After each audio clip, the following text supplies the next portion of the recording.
Salut les amis, alors je suis vraiment très contente de vous retrouver aujourd'hui pour vous parler de mon Africa Twin Adventure Sport qui a 2 ans et 36 000 km. Alors c'était vraiment l'occasion rêvée de refaire un petit bilan de ces 2 années. Après cette vidéo, vous saurez tout sur les entretiens, les frais que j'ai eu sur la moto, combien ça m'a coûté aussi ces entretiens, des problèmes que j'ai encore actuellement, que je découvre à cause de mon ancien concessionnaire Honda. Je vous parlerai de la consommation d'essence et enfin, je terminerai la vidéo par les points négatifs de la moto, car oui, il y en a aussi, malheureusement. Voilà. Allez, on est parti. Go!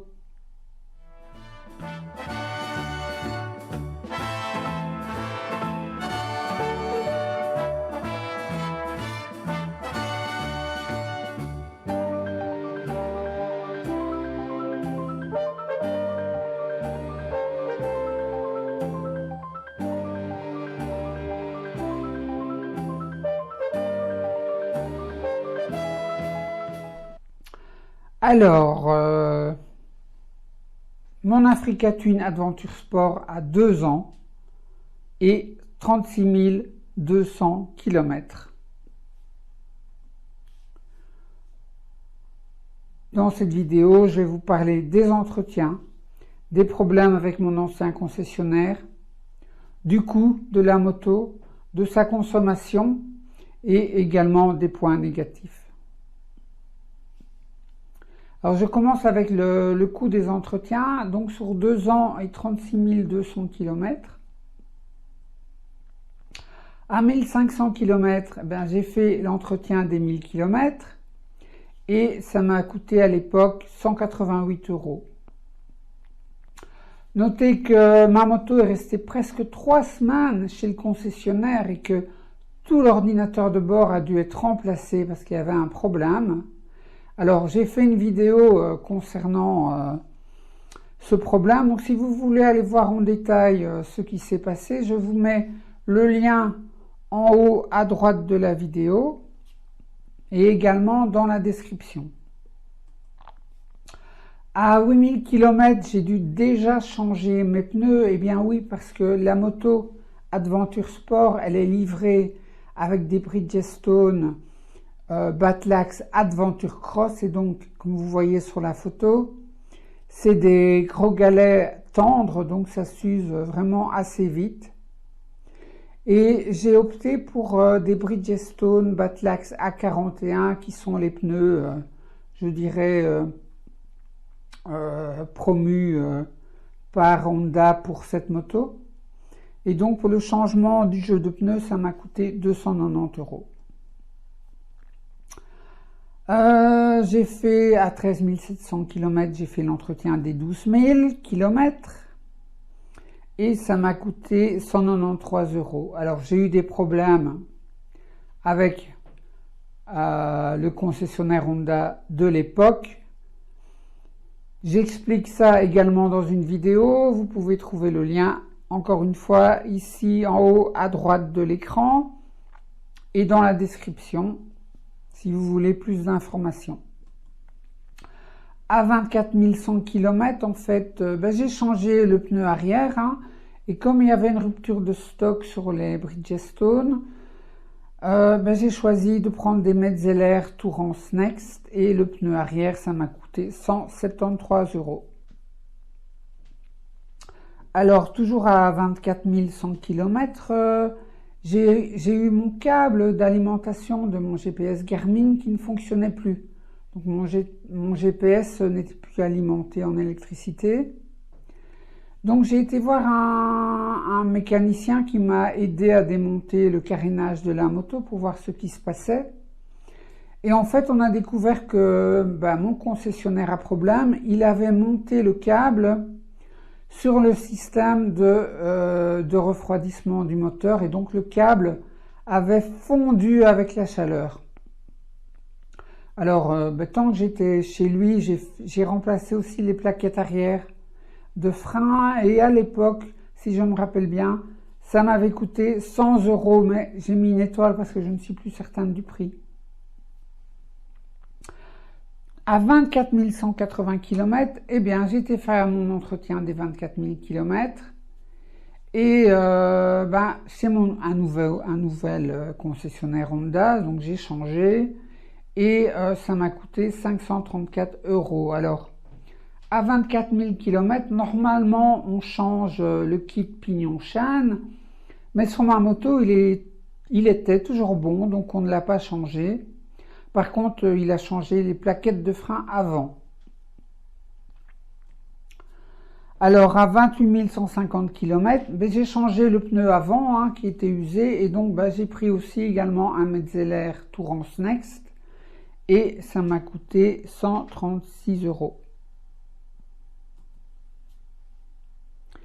Et enfin, à 36 200 km, j'ai fait l'entretien des 36 000 km et ça m'a coûté 390 €. Alors, il y avait une campagne de sécurité, donc il fallait mettre à jour le software de l'ordinateur de la moto. Et ça, c'est gratuit. Le kit pignon-chaîne, il n'a pas encore été remplacé, il est toujours bon. Et dans ces 390 €, il y a 70 € pour le couvercle du compartiment de ma batterie. Alors ça, il faut que je vous explique.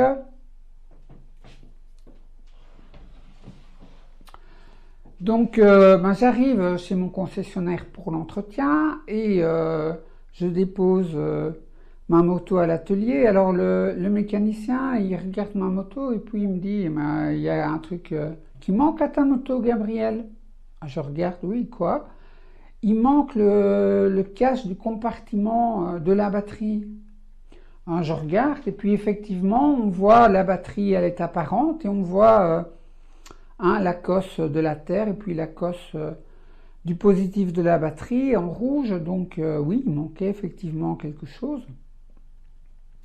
Donc il m'a dit, écoute, ne t'inquiète pas, je vais te remettre un nouveau couvercle et je vais en prendre un sur une nouvelle moto et je vais te le mettre et comme ça tu peux repartir, ta moto est en ordre, tu ne dois pas revenir et moi je commanderai un nouveau couvercle pour la moto que j'ai pris le couvercle.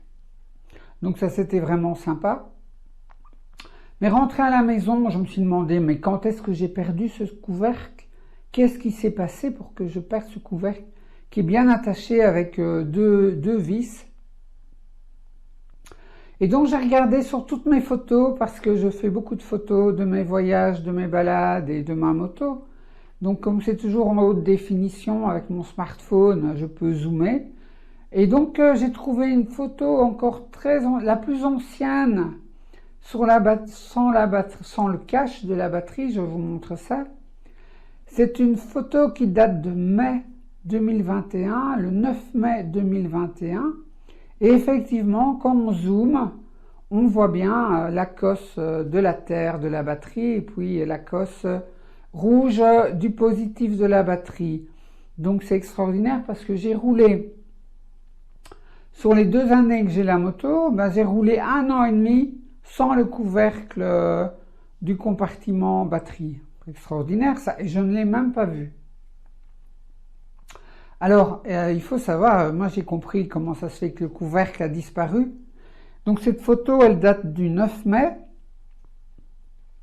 Et figurez-vous que 5 jours avant, le 5 mai ou le 4 mai 2021, eh bien j'avais été chez mon ancien concessionnaire faire l'entretien des 12 000 km. Et donc il m'a rendu ma moto qui n'était même pas complètement remontée et il a gardé à l'atelier le couvercle de la batterie. C'est quand même extraordinaire ça. Donc encore une fois, ça m'a conforté dans le changement que j'ai fait de concessionnaire qui n'était vraiment pas sérieux et ça m'a coûté un couvercle, 70 € simplement pour quelqu'un de négligent. Voilà, alors j'en reviens à mon schéma. Alors, oui, une dernière chose que je dois vous dire concernant l'entretien des 36 000 km, c'est qu'en fait, j'ai constaté un bug informatique à la moto. Alors, je vous montre ça. Donc, je vous montre un exemple de mon compteur journalier. Ici, en fait, c'est quand je suis remonté des Pyrénées. Donc, le dernier jour, j'ai fait les Pyrénées-Bruxelles. Donc, j'ai fait 865 km. J'ai consommé 52,3 litres et ma consommation moyenne était de 6 litres,1 litres au 100 km. Alors effectivement, si vous multipliez les kilomètres par la consommation moyenne et que vous divisez par 100, donc je fais 865,2 km fois 6,1 litres et je divise par 100, j'arrive bien à une consommation de 52,3. Par contre, un autre exemple, ici c'est le compteur sur toutes mes vacances au Portugal. Donc sur tout mon voyage, j'ai fait 6393,5 km. J'ai consommé 5,4 litres au 100 km. Et si je fais la multiplication, donc 6393,5 fois 5,4 divisé par 100, eh bien je trouve 320 litres de consommation et pas dans 299,9. Alors effectivement, je l'ai vu pendant mon voyage, à un moment donné, le compteur de la consommation s'arrête, il bloque à 299,9 litres. Donc ça c'est un bug qui est connu, en tout cas par les mécaniciens, donc je suppose que c'est connu par Honda. Le mécanicien de mon nouveau concessionnaire m'a confirmé qu'il y avait un bug à ce niveau-là. Voilà, c'est pas très grave, mais voilà. Je voulais vous le signaler. Alors, j'en reviens à mon tableau. Eh bien, conclusion de ce tableau, c'est que pour les 2 ans et les 36 200 km que j'ai effectués, cela m'a coûté 2004 €. Attention que si je devais refaire les entretiens maintenant, probablement qu'avec l'inflation qu'on connaît depuis 2022, ce serait beaucoup plus. Alors, conclusion, petite remarque quand même, c'est que ça dépend évidemment comment vous roulez. Moi, je roule essentiellement en mode sport 2.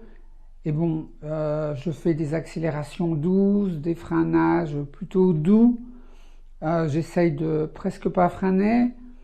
Donc, ça dépend aussi comment vous roulez sur la moto. Mais voilà mes conclusions.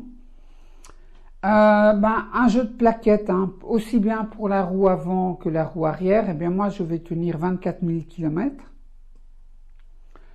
Pour le pneu arrière, et moi c'est un Bridgestone Batlax A41, il va tenir 16 000 km. Et le pneu avant, lui, il va tenir 20 000 km, un petit peu plus. Finalement, les frais d'entretien au kilomètre, bon, je divise la totalité, donc 2004 € divisé par 36 200 km et j'arrive à 5 cents par kilomètre.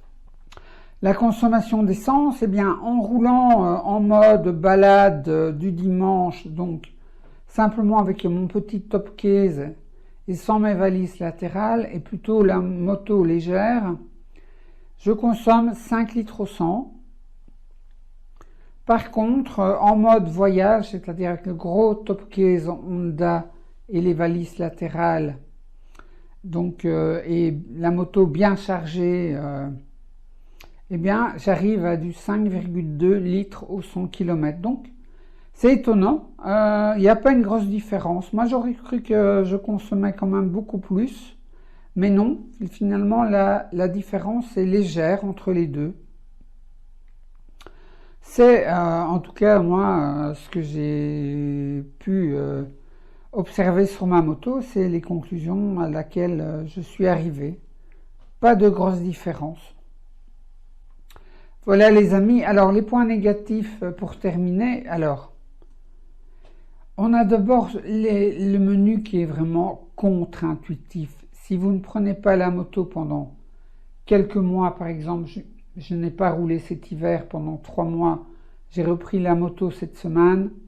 Je ne trouvais plus comment il fallait allumer les poignées chauffantes. Il faut, sur le commodo de la poignée gauche, actionner le menu. Sur le commodo de la poignée droite, aller dans les menus au deuxième point, puis revenir au commodo de la poignée gauche, et il y a un loquet au-dessus pour activer la chauffe et l'intensité de la chauffe. Eh bien, pour augmenter la chauffe des poignets, il faut pousser le loquet. Et moi, j'ai toujours l'envie, je dois augmenter la chauffe, je tire vers moi et pour diminuer, je pousse le loquet. Non, c'est l'inverse.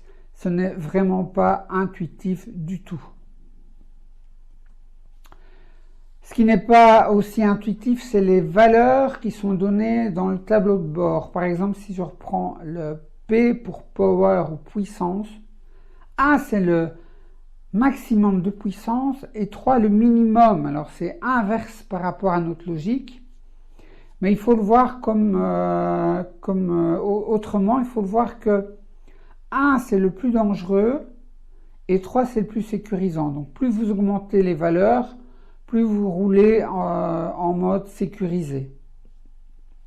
Dans notre logique plutôt occidentale, si vous voulez plus de puissance, vous allez augmenter, donc 1, 2, 3, eh bien non, plus de puissance c'est 1. Et c'est la même chose partout comme ça dans toutes les indications du tableau de bord. 1 c'est le plus de puissance, le plus de frein moteur, etc. Donc c'est contre-intuitif. Si vous voulez aller voir l'explication de tous les paramètres de la moto et de l'ordinateur, comment vous pouvez paramétrer l'Africa Twin, j'ai bien expliqué tout ça dans une vidéo. Donc encore une fois, je mets le lien en haut à droite et aussi dans la description. Et puis en fait, je termine avec l'avertissement au démarrage. Donc vraiment, à chaque démarrage de la moto, c'est pénible. Il faut valider qu'on est une personne responsable et qu'on va prendre soin de soi ainsi que des autres en ayant une conduite adulte. Alors, tout le monde se plaint. Moi, j'en ai parlé encore au mécanicien là, à l'entretien et il m'a dit que tout le monde en avait marre de cet avertissement. Il faut alors valider, donc il faut cliquer sur le bouton Enter du commodo gauche ou bien faire OK sur l'écran LCD. Alors c'est vraiment pénible. Donc moi ce que j'ai fait il y a 1 an, j'avais fait un groupe Facebook qui était contre cet avertissement et je m'étais dit, quand on sera quelques milliers, je pourrais toujours aller voir Honda et j'aurais une pression, je pourrais faire pression sur Honda en leur disant, écoutez, regardez, moi j'en ai marre de cet avertissement et on est plusieurs milliers comme ça. Donc j'ai fait il y a 1 an un groupe Facebook et en fait ce groupe Facebook, il y a 40 personnes et 40 motards qui se sont inscrits et pas plus, donc il y a tout le monde se plaint, mais moi je vous propose de nous réunir pour faire pression Honda et personne ne veut s'inscrire à mon groupe. Donc je mets le lien en description. Si vous voulez avoir une chance que un jour l'avertissement disparaisse, eh bien inscrivez-vous au moins à mon groupe Facebook. Voilà, cette vidéo est déjà terminée. Alors j'espère que vous aurez appris des choses si vous venez d'acquérir une Africa Twin Adventure ou bien si vous voulez en acheter une dans un futur. J'espère que cette vidéo aura pu vous aider. Quant à moi, je vais vous laisser ici. Je vous estime, je vous embrasse. Et puis, surtout, si vous n'êtes pas encore abonné à ma chaîne, abonnez-vous. Allez, je vous dis à très bientôt. Ciao.